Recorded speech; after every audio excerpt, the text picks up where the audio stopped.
In 1973, the head of the Central Intelligence Agency walked into a secure room in Langley, Virginia, and ordered the destruction of every paper record his agency held on a program called MKUltra. What you are about to hear is not a theory, it is the official record. The Senate Select Committee on Intelligence held public hearings on this program in 1975 and 1977. The CIA itself has confirmed, in writing, almost every detail. There is one piece of context that makes everything else make sense, and only one. The records we have are what survived. The records we do not have are the ones that did not. File 4, Project MKUltra. Tonight on Conspiracy Theory Files, a CIA program that ran for 20 years used unwitting Americans as subjects, killed at least one person we know about, and possibly many more, was ordered. The story starts in Korea. In 1953, American prisoners of war returning from Chinese and North Korean custody describe being subjected to coercive interrogation techniques the United States military has never seen before. Some of them, on returning home, denounce the United States. The CIA's question is, did the Chinese and the Soviets discover something we have not? Can they control a human mind? The new director of Central Intelligence is Allen Dulles. On April 13, 1953, Dulles approves a new program inside the CIA's Technical Services Division. Its purpose, research into chemical, biological, and psychological techniques for the covert influence and control of human behavior. He gives it a budget. He gives it a code name. The code name is MKUltra. The program is run by a chemist named Sidney Gottlieb. He is 35 years old. He has a PhD in biochemistry from Caltech. He walks with a slight limp from a childhood case of polio. He is a devout man, a Hasidic-raised vegetarian who keeps goats. He will personally administer LSD to dozens of human beings, most of them without their consent. For the next 20 years, he will, in retirement, be remembered by his neighbors as kind. MKUltra is not one project. It is 149 sub-projects scattered across more than 80 institutions, universities, hospitals, military bases, pharmaceutical companies, private foundations. The drug at the center of the program is lysergic acid diethylamide, LSD discovered by the Swiss chemist Albert Hofmann in 1938, synthesized in 1953 by Sandoz Laboratories in Basel. The CIA, in the same year, becomes the largest single buyer of LSD in the world. Gottlieb and his team are convinced, and the evidence at the time looks promising to them, that the right dose, the right setting, and the right interrogation could turn an unwilling subject into a willing one. The CIA was, in 1953, the largest buyer of LSD on Earth. The subjects of these experiments fall into categories: CIA officers and military personnel, many of whom volunteer, some of whom are dosed without warning. Soldiers, including at the Edgewood Arsenal in Maryland. Prisoners, including at the federal prison at Atlanta, Georgia, where the head of the prison's narcotics program is the Bureau of Narcotics agent George White. Mental hospital patients at multiple psychiatric institutions. Drug addicts, sex workers. None of these last three categories, in any conventional sense, can give consent. None are asked. The most extensively documented sub-project is Operation Midnight Climax. The CIA, through George White, operates a series of safe houses in San Francisco and New York City between 1953 and 19. They filmed it from behind a one-way mirror for 11 years.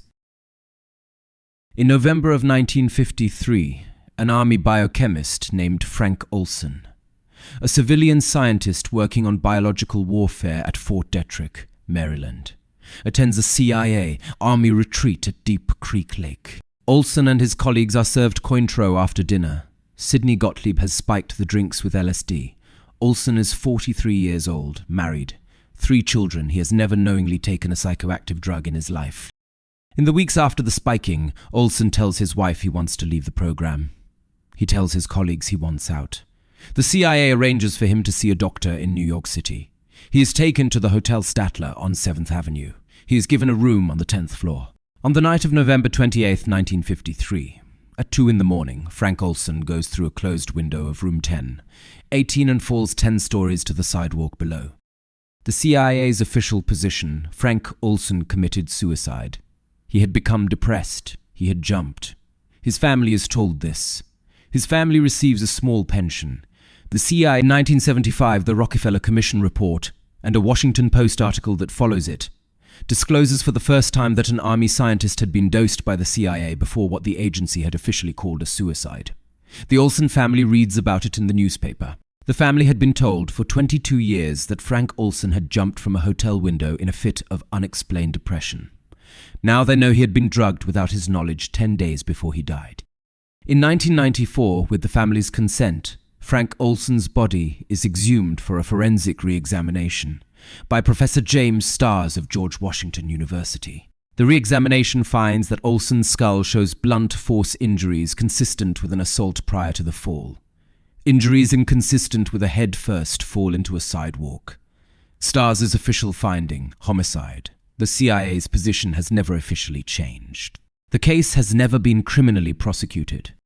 Homicide, never prosecuted. The single most disturbing sub-project of MKUltra is run not by the CIA directly but by a contractor. Dr. Donald Ewen Cameron is the director of the Allen Memorial Institute, the psychiatric hospital of McGill University in Montreal. He is, in 1957, the past president of the American Psychiatric Association, the past president of the Canadian Psychiatric Association, the past president of the World Psychiatric Association. He is, by any official measure, the most respected psychiatrist in North America. Between 1957 and 1964, Cameron uses CIA funding to develop something he calls psychic driving and depatterning.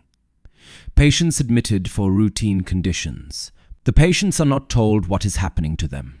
The hospital records, when the CIA's involvement is later traced, list them only by initials.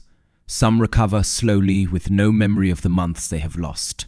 Some never recover. Some sue. In the 1980s, when the program is publicly exposed. Cameron is dead by then. He died of a heart attack in 1967, climbing a mountain. The CIA settles a class action lawsuit with the Canadian victims in 1988 for $750,000 total. The Canadian government settles its own lawsuit in 2017.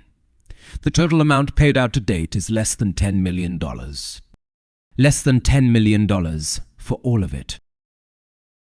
In 1973, Richard Helms, the director of Central Intelligence, ordered the destruction of every MKUltra record the agency held. The reason has never been formally explained. Helms had been the deputy director when the program was approved by Dulles in 1953. He had been the deputy director of plans through the entire run of Operation Midnight Climax. He had personally signed off on Sidney Gottlieb's project budgets for nearly 20 years.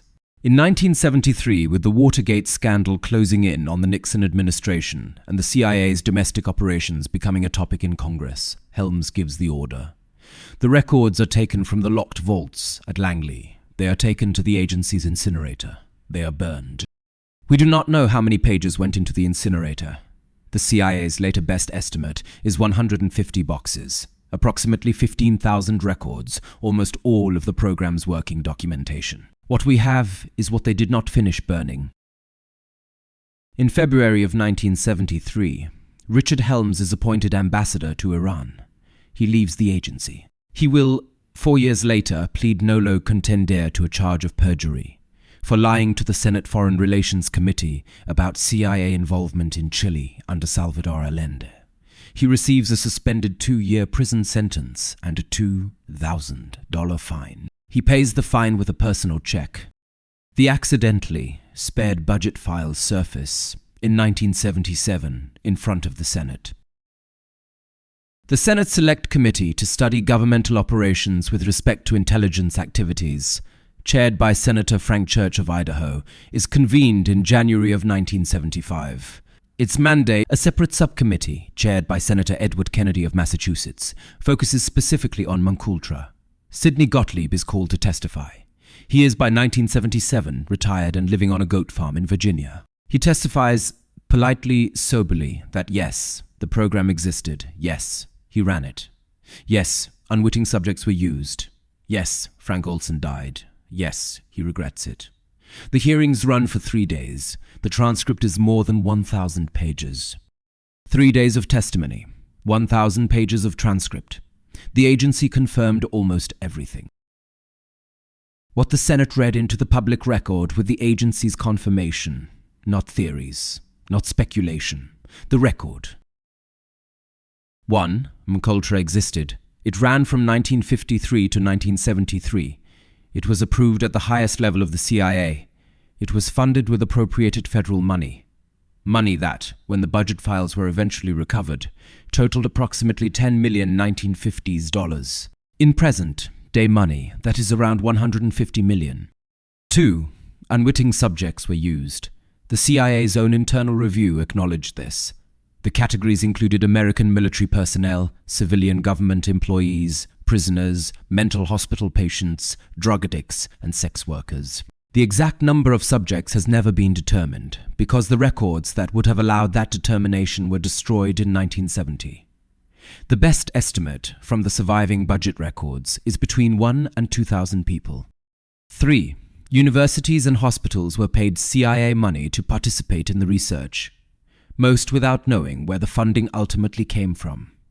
Stanford, MIT, the University of 4. Frank Olson died as a result of having been dosed without his consent. The CIA, in 1976, formally apologizes to the Olson family. The family receives a settlement of $750,000. They are also given an audience at the White House with President Gerald Ford, the only time in American history that a sitting president has personally apologized to the family of a CIA experiment victim. The family will, 20 years later, conclude that the apology was for a different death than the one they had been told about. 5. Most of the records were destroyed in 1973. The Senate committee confirms the destruction was ordered by Director Helms. The destruction took place at the agency's facilities. The documents that exist because of a misfiling, not a policy decision. What we know about the program is, in the committee's own language, a fragmentary record. A fragmentary record, in the Senate's own words. What we still don't know, because the rest was burned. Number 1. Who exactly the subjects were. The destroyed records contain the lists, the names, the institutions, the dates, the doses, the outcomes. The few names we have come from individuals who came forward later, from lawsuits, from family members tracing what happened to their relatives. We have in 2026 roughly 200 named subjects on the public record. The CIA's own best estimate of the total program enrollment is between 1,000 and 2,000. We are missing, at minimum, 1,600 names. Number 2. What the experiments actually concluded. Did the CIA find anything they were looking for? Did LSD interrogations produce reliable disclosure? Did psychic driving actually repattern? Number 3. What replaced it? We know MKUltra was not the only program of its kind. We have the names of several others: McDelta, McNaomi, McSearch, McHofton, McChick. Each has been at least partially declassified. None has been declassified in full. None has had the equivalent of a Frank Church or a Ted Kennedy hold public hearings on it. The Church Committee's mandate was specific: examine intelligence activities through 1974. Anything that came after that mandate, and anything that has come since, has not received the same scrutiny. McDelta, McNaomi, McSearch, mostly still classified. Number 4. The downstream theories. Because we do not know what MKUltra concluded, and because the records were destroyed, a generation of researchers and conspiracy theorists has filled the gap with claims. Charles Manson was an MKUltra subject. Sirhan, who shot Robert Kennedy in 1968, was hypnotically programmed. The Jonestown Massacre was a CIA mind. None of these claims has any documentary support in the surviving record. Some of them may be true, some of them are almost certainly not. The honest answer is the same as the rest of the program. We do not know. The gap, and what people filled it with. What the agency did next. In 1981, President Ronald Reagan signs Executive Order 12333. It formally prohibits the CIA from conducting experiments on human subjects without their informed consent. It took until 1981 by executive order. The Olson family has, since 1975, never stopped pushing. In 2017, Errol Morris released a documentary series called Wormwood. 6 hours of forensic, archival, and family history work on the case. The Department of Justice has declined, repeatedly, to reopen the criminal investigation. The Manhattan District Attorney has declined. The family has now, in 2026, been seeking some form of formal acknowledgement for 73 years. 73 years, still no prosecution. After leaving the CIA in 1973, Sidney Gottlieb spends the rest of his life on his Virginia goat farm. He raises goats. He teaches reading to disadvantaged children. He pursues a master. He died at peace. Not everyone he worked on did. The modern American research ethics regime, the system of institutional review boards, the Federal Common Rule on Human Subjects Research, the legal requirement of documented informed consent. The reason your dentist asks you to sign a consent form is in a chain of cause and effect, MKUltra. Every American research consent form is, on some level, a response to a program the agency would have preferred never to discuss. So here is the case file in 2026, a 20-year CIA program, approximately 1,000 to 2,000 human subjects, most without consent. One named American dead at the hand. One question, still unanswered. What, exactly, did they conclude? If you want to read the primary source, start with 2 documents. The Church Committee Final Report, Book 1, from 1976. It is a federal government publication, fully in the public domain, available free online. 20,000 pages survived the burn. They are kept today in a secure archive at the CIA's headquarters in Langley, Virginia. They are available to qualified researchers on request. They are slowly being digitized for public release. Each year, a few more pages are unredacted. The Olson family is, in 2026, still waiting for the section of the file that pertains to their father's death. A few more pages every year. Frank Olson went through a window of a hotel that is no longer called the Hotel Statler. Tonight, that window has new glass in it. The hotel itself is in the process of being demolished. The CIA's official. There is no statute of limitations on murder. The Allen Memorial Institute is still operating today. It is now part of the McGill University Health Center. It treats patients with depression, anxiety, eating disorders, and post-traumatic stress. The director's office, where Dr. Cameron once worked, is now part of an administrative wing. Several of his patients and their children sued the Canadian government and the CIA into the 2010s. Some settled. Some are still fighting. Some did not live long enough to see settlement. Somewhere in the surviving 20,000 pages, there is a record of every person whose name appears in the budget records. Somewhere among them are the names of people who were dosed, electroshocked, deprived of sleep, locked in rooms, told tape loops, and given drugs for which there was no antidote and no known medical purpose. Most of those people are dead. The ones who are still alive, and there are some, are now in their 80s or 90s. The ones who never knew what was done to them will probably never know. Most of them will never know. This is File 4, Project MKUltra. The records are at Langley. The order to destroy them came from the top. The accident that spared them was a clerical one. The Senate read the surviving pages into the record. If you want the next file, subscribe. The agency is open tomorrow. It will be open the day after that. The 20,000 pages will still be there. The 15,000 pages that were destroyed will not. And somewhere in the buildings, in the records, in the careers of the people, some files don't close. Next week, 1 page of computer printout from a radio telescope in Ohio. 1 word written in red ink, a 72. Signal at the exact frequency that every SETI scientist had agreed. File 5, the WOW signal next week.